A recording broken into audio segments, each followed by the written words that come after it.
So when we decided to sell Ricardo's truck, we went to 7 different websites and got appraisals for his truck. He has a 2016 Toyota Tacoma. It's an 4x4 off-road and 5-foot bed.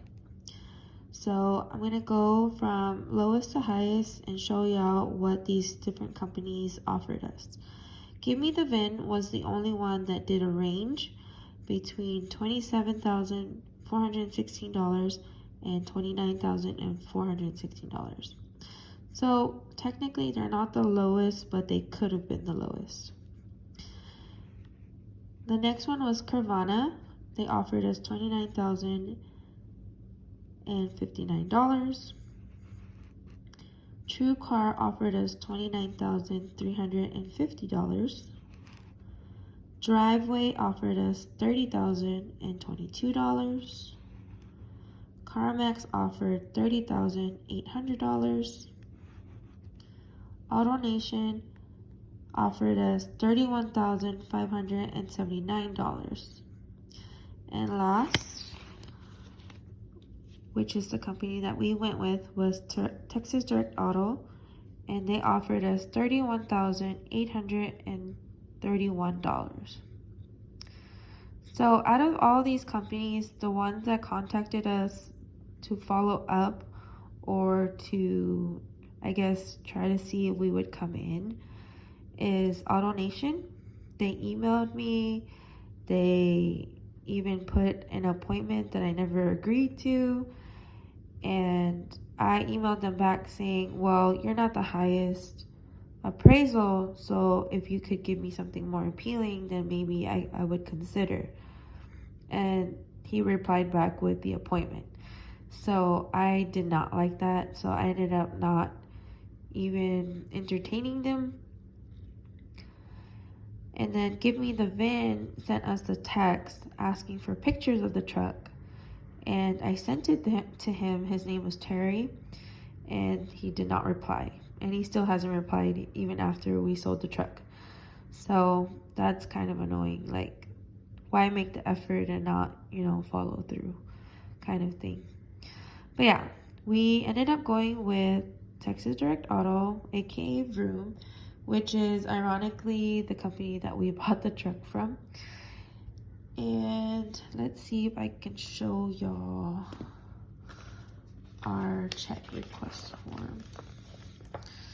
Yeah, so this is Texas Direct Auto powered by Vroom, and this is our request form to sell the truck, and this is our offer, and this is the amount that we got in a check because we still owed on the truck. So here, as of July 2021, we owed $21,554.43. However, the payoff was a little bit more. Honestly, I think it's more than that, but he calculated it supposedly by 5 days, but it doesn't compute to what it's supposed to be from what the credit union told me. So I'm just hoping they pay it off right away so that way there's no issues with selling the car. But yeah, we already got our check of $10,223.39, and we put it towards our principal, towards the townhouse. And here is an overview of how much principal we paid in 2020.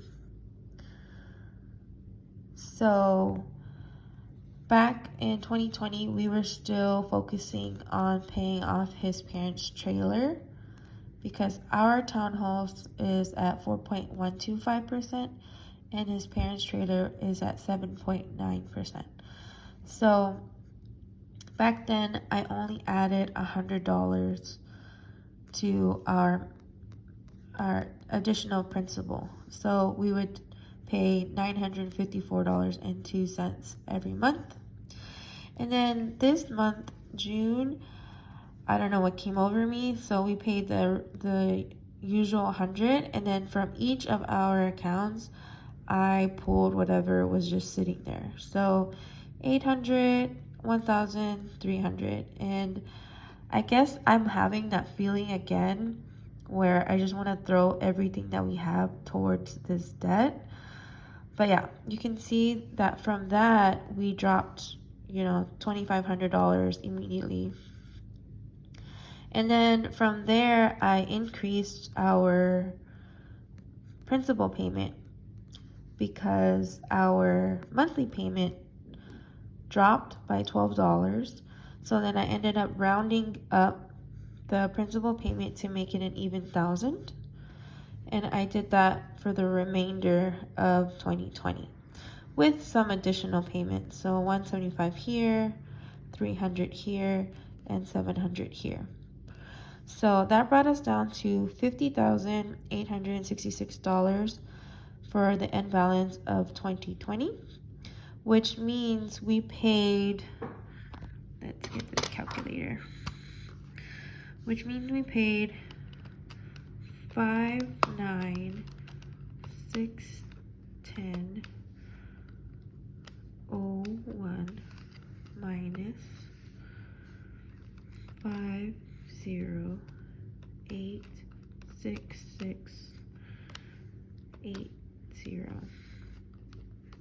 We paid $8,743 off in 2020. So now I'm going to show y'all 2021. 2021, we started the balance off with $50,326. So about 500 went towards principal from our payments. And I continued the $1,000 even payment. So this number and this number is 1,000. And we added 520 this month because in March of 2021, we finished paying off the trailer. And we were giving his parents approximately $500 or $1,000 every month. Like we would give them 500 and then we would put 500 towards principal. But the reason why I chose to do 520 here is because our HOA is 480. So if you add these three numbers together, it's 1,520 plus 480. So we put $2,000 towards the townhouse every month. So again, this number and this number equal 1,000. So what I decided to do this month was up the principal payment $500, and then this additional $469 was random, but this number and this number was $1,500, and then an additional $469. So this is where I start throwing extra money, like random extra money. This was money that was in my Chase account. This was money that was in my credit union account. So come May, our monthly payment changed. So it just changed. It went up $5. So I had to change our principal payment and lower it a little bit. But same concept. So this number plus this number is $1,500 or $1,520. Right? I think so.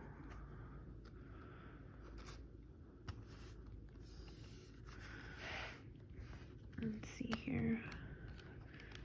847.28 plus 672.72. Yeah, 1,520. The same 1,520. I wanted to keep consistent with this month because our HOA is 480. So $2,000 consistently here. Plus the random $337.91 because that's extra money that I had sitting in our credit union that is solely used to pay off the Tacoma. So then same thing in June, we did $672.72 to make it $1,520. Again here to make it $1,520, but I added an additional $300 because we weren't expecting the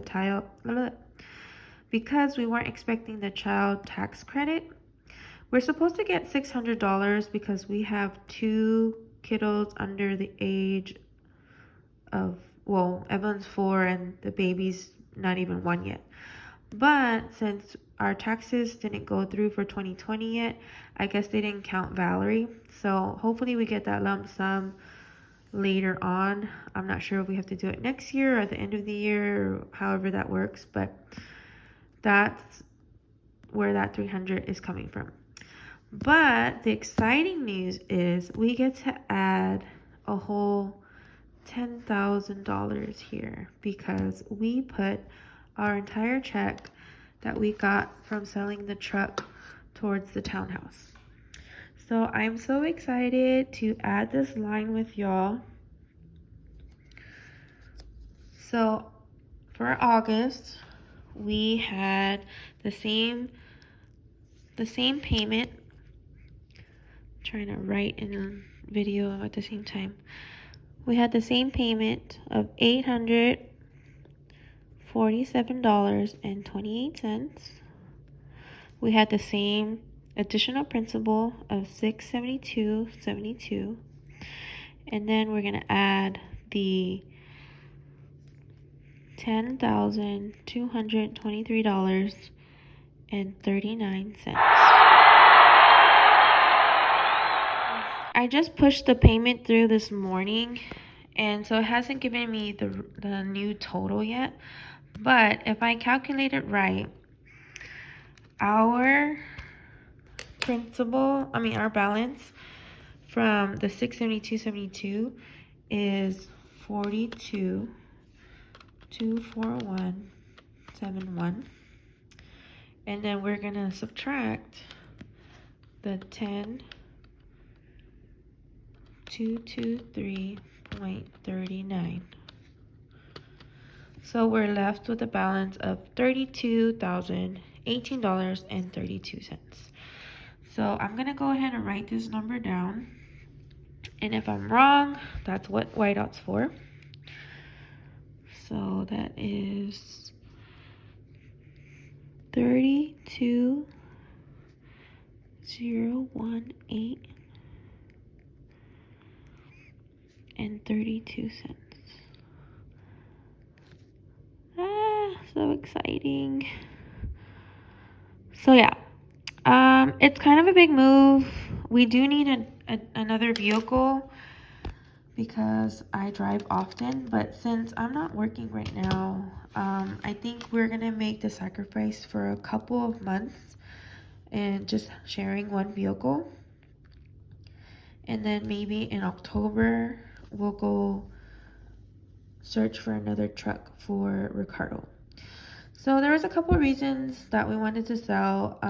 We know that the value of the Tacoma is really high right now, and we wanted to take advantage of it.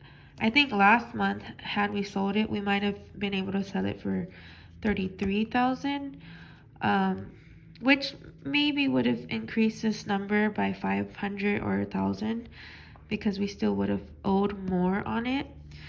But the main reason we wanted to sell it is because it's a 2016, so it's already 5 years old, and also there wasn't enough space for us in the back seat. So with me being 5 months pregnant, it was a struggle for me to sit in the back. We could move the baby seat in the middle, and then I could have sat on the side, but it was still a struggle. Like, that's how we have my car now. We have Evelyn on the right side because when she goes to school, we have to drop her off, and she more conveniently gets off on the right side. And then we have the baby in the middle, and then I sit on the left side, so that way I'm not having to scoot over or like climb over to the middle. But with the Tacoma, that's what I was doing. So we would like a bigger truck. We don't know exactly what we're gonna get yet, maybe a Tundra.